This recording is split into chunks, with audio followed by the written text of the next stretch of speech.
All right, let's talk about Sergeant Hugh Barry Part 2. All right, Sergeant Hugh Barry Part 2. So the reaction, you want to tell the story of how this case kind of got set up? Yeah, I mean, so as I understand it, Ms. Danner, 66-year-old woman, was having some sort of mental health episode in her apartment. The police were called. The police showed up.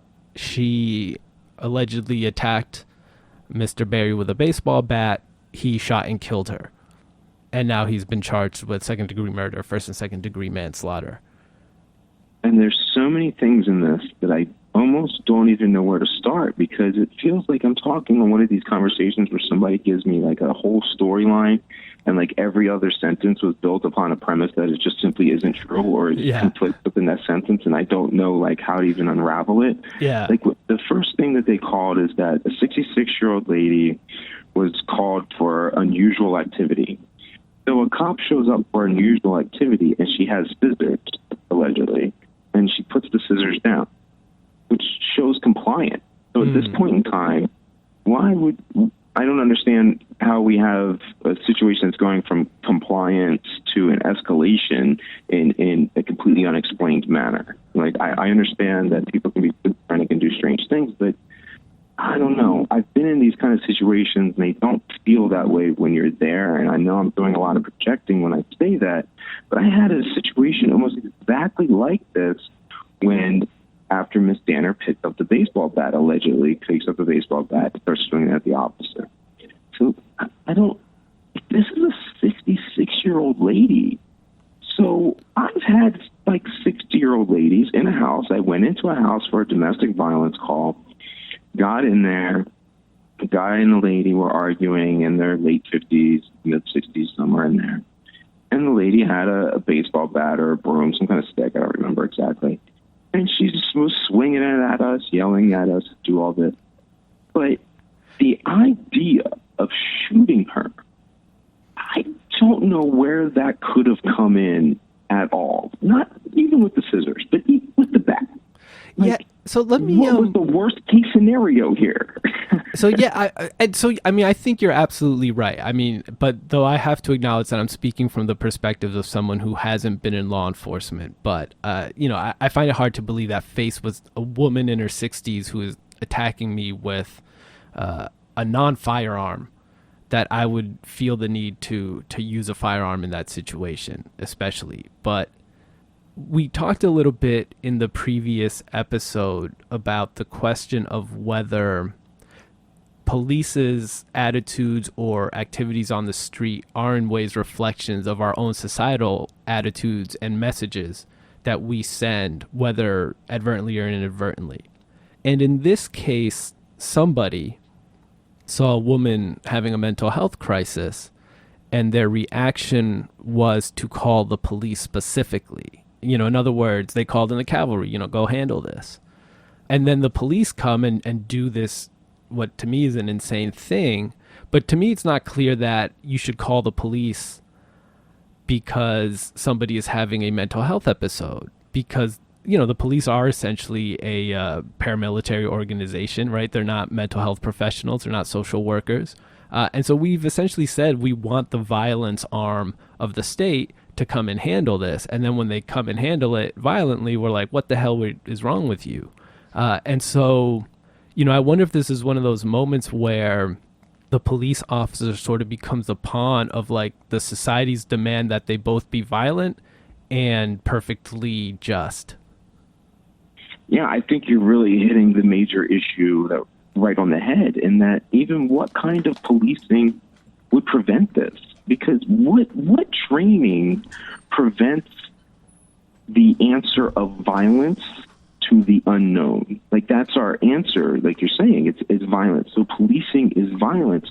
So we have this definition that because we have unusual activity, we're going to send violence to handle that. And of course that puts the officer as a pawn, because whether the officer realizes it or not, they're a tool of violence, and that's the only thing that they have to respond with. So that is our whole problem, is this answer of violence for everything.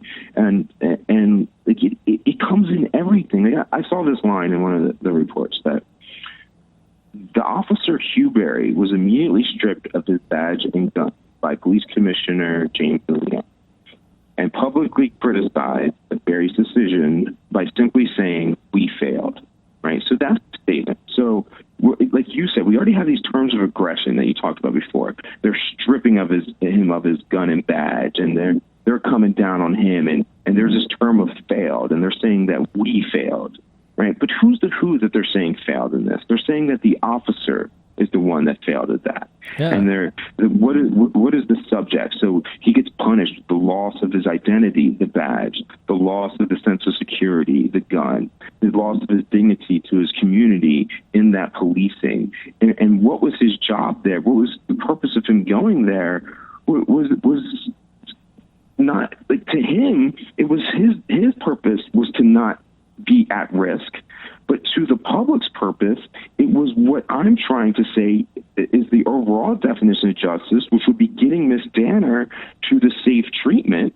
So that's what we see as his job. And that's completely misaligned with everything. But because and obviously, I don't know what the 911 call sounded like when they called the police on Miss Danner. But something in my experience of human nature tells me that the concerns were probably of the call specifically probably had less to do with like her specific well-being than they did with the nuisance she may have been causing others around her.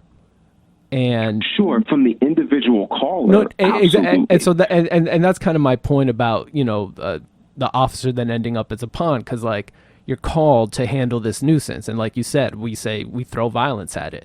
And then when they do violence, we then speak out the other side of our mouths and say, like, how could you act in such a violent manner? It's like, you call me specifically because this person was annoying you, essentially. But I think that they think that if there's a problem, then they will be taking that person to safe treatment when they aren't connecting that who they called was violence. Yeah, I mean, I just wonder whether, like, us as citizens think it through that much, or whether our first reaction is just to say, this shit again, have the police handle it, right? I don't even think we go to the step of saying, like, oh, I'm sure the police will come and get her treatment. Because if we did think that far, we'd probably go, wait a minute, that's not what the police do. The police don't offer treatment. You don't call the police because you need to get criminals treatment, right? That's not the idea of police. You call police when you need them to handle something, and that doesn't generally mean. Man, I don't know if that's true, dude. Do you think it's true, or do you on the street? I think they expected me to be everything under the sun. Oh, interesting. Like, I think you were supposed to be MapQuest. You were supposed to be a counselor. You're supposed to be a psychiatrist. You're supposed to know how to get that boy into school in the morning. Like, I must have went to at least 50 calls of my son won't go to school this morning. Oh, wow. So if they were associating police with violent response, they wouldn't be calling me to get their 5-year-old child to get up and go to pre-K. No, that's absolutely right. I think that's absolutely fair. So in light of that, then, I think the question then becomes one of, let me ask it this way. Does the question then become one of, if society does seem to have this at least tacit expectation that you wear the, school counselor hat, the social worker hat, the psychiatrist hat, the police officer tough guy hat. If you're supposed to be all of these things, and MapQuest on top of all that, do we, as a society, need to rethink our demands of the police, or do we need to simply rethink the way we go about training and developing a police force? I mean, you've talked in the past about the fact that if we really want cops to be adept at all those things, we need to train them for like 8 years before they hit the streets. And so, I mean, where do you see the issue being most? Do we just need to redefine what policing is, take it out of that sort of a tough guy context, and focus more on all these other things that we seem to want police to do, but which are obviously incompatible with that other violent function?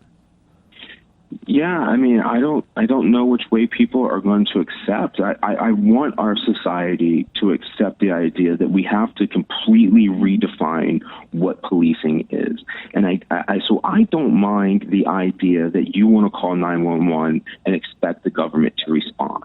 I got a huge problem with the government's decision being violence.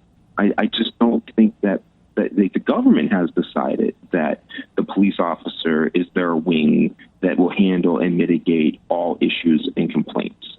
And that is just a simply fallacious way of thinking. I don't think we can operate our society that way. It's dangerous to put guns in all these situations, to be Sure. putting police and guns in schools with our children. I think we have to totally redefine what we think of as a police department should operate. So if you're going to call the police and it's for unusual activity, I don't think that the police should send violence as a response. They should send an unarmed person that can investigate a situation. I have a hard time thinking we need guns to pull cars over, and I know that strikes people crazy. So if we're going to do policing in that way that they do it now, you have to dramatically rethink the quality of police officer that you're going to have. And even then, it's like the military. It's like, what are you doing to this person?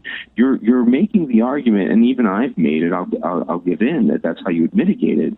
But you're making the argument that you want to train somebody to be able to deal with these immense levels of trauma that will totally reshape their person and who they are, so that they're like this robot that can handle everything that's terrible in this world, and they internalize all that. Like, that's what I kind of get offended by when it comes with police and veterans, or even like helping veterans. It's like, would you just stop making more of us, because you traumatize us in this existence? It's almost like the ideal of police, whether it's tacit or not, is kind of like Plato's philosopher king in the Republic. You're like supposed to be the ultimate guardian warrior, but also like the ultimate wise person who can think through all sorts of issues and problems. And it's just, it's just not a realistic sort of vision or expectation. And so in light of that, do we need to your mind, do you think the issue is that we need to reform policing, or should we sort of reform municipal government so that they have a larger social services wings that is responding to things like 911 calls, as opposed to a large sort of paramilitary police wing that handles all of these things? Is it a question of reforming policing or shrinking policing and expanding the sort of social services aspect and making it more of a sort of field work sort of thing, and not just in terms of house visits, but like being on the street addressing real time social services issues, crises? Okay, so here is what I'm saying with the entire civilian-led model. I agree with the side that we should be starting from scratch, expanding public health, getting people out from different divisions. But the reality is we already have a budget system in place. We already have vast amounts of resources, infrastructures, buildings, and a societal acceptance of the uniformed police officer, and to a certain extent, even though it's not real and it's a placebo effect, that uniform does make people feel safer, which then makes people behave more differently in a kind of a broken windows in the actual societal way that works. So I argue, hey, we already have this system here, so why don't we just tweak this that we already have, and we can conduct these things instead of trying to do what is more complicated and making all those other units work together in a more expansive plan? Because like what we have now in our system for Miss Danner or for the cop or anybody, there is no justice, no matter how we try to define the term. Period. So even if the cop, like, what happens if the cop gets convicted? We'll call that justice, right? But what is that? Does that prevent the next thing from occurring? Do we have policy changes? Is anything going to be done different to protect Miss Danner or the next person in the exact situation like Danner? Of course not. And if he is not convicted, then society as a whole right now will call that injustice. But it all remains the same, that we're operating under the confines of injustice. So we almost all recognize the system is unjust. The cops are recognizing, the unions are recognizing, in this case, they're making the argument that the system is unjust. So we're all making the argument that we're in an unjust system, a system that's incapable of justice, no matter what that definition is.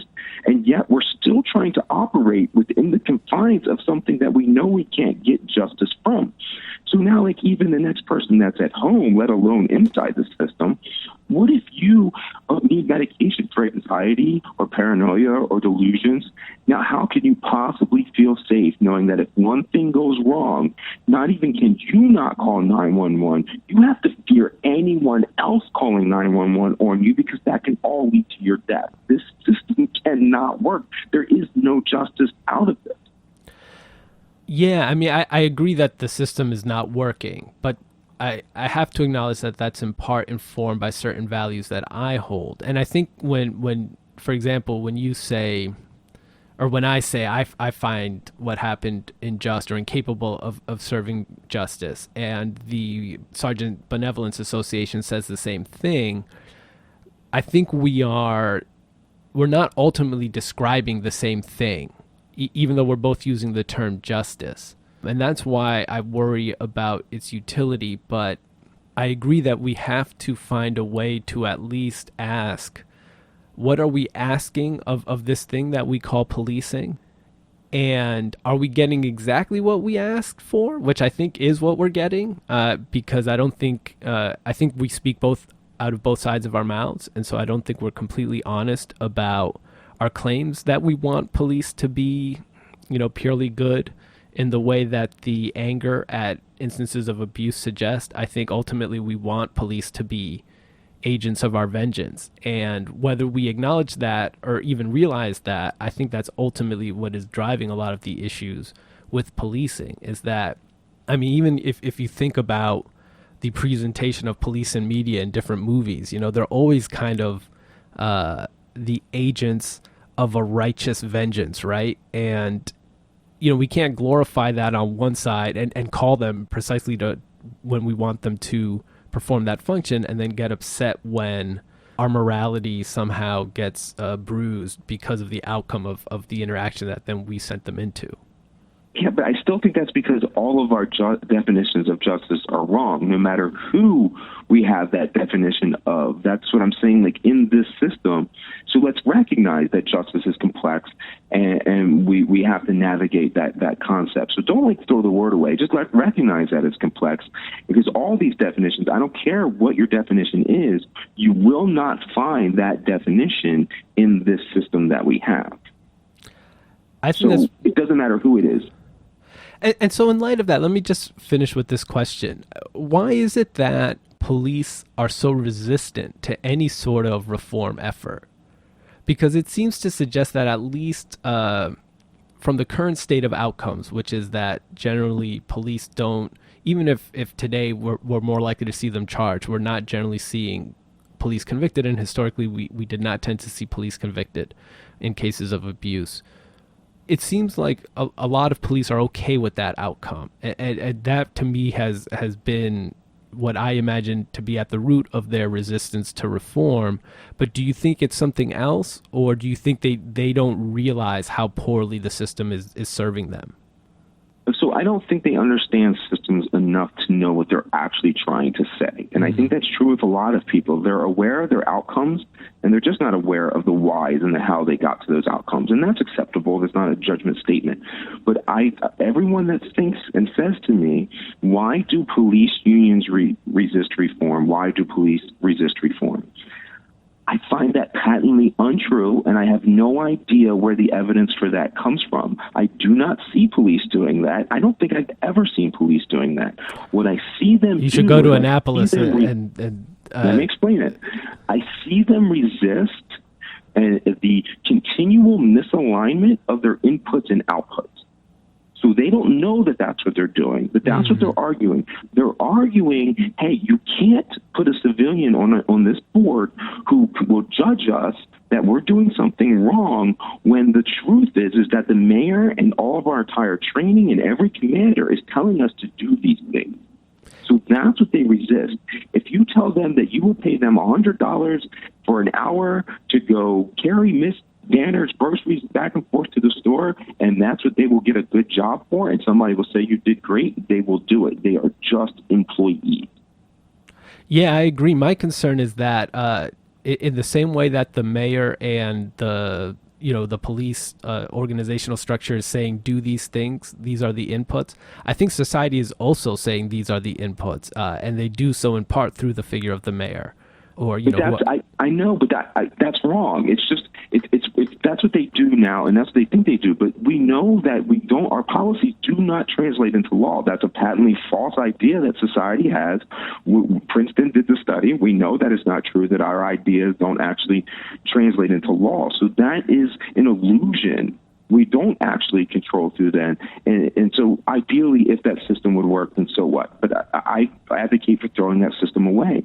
And the reason that we won't make those laws is because when we have a board and we have actual citizens controlling the input of a police department, those inputs will apply to their children. Under the current system and all the power dynamics, if you say we're going to enforce drugs, it means we're going to enforce drugs on them. But when the thems are always in charge, it means we're going to enforce the drug laws on everyone. So they won't be making drug laws when it means that their kid will be in the same situation. They just won't. So when we want to protect our people when we have that small tribal mentality, so we need to codify the tribal mentality, not codify the thems.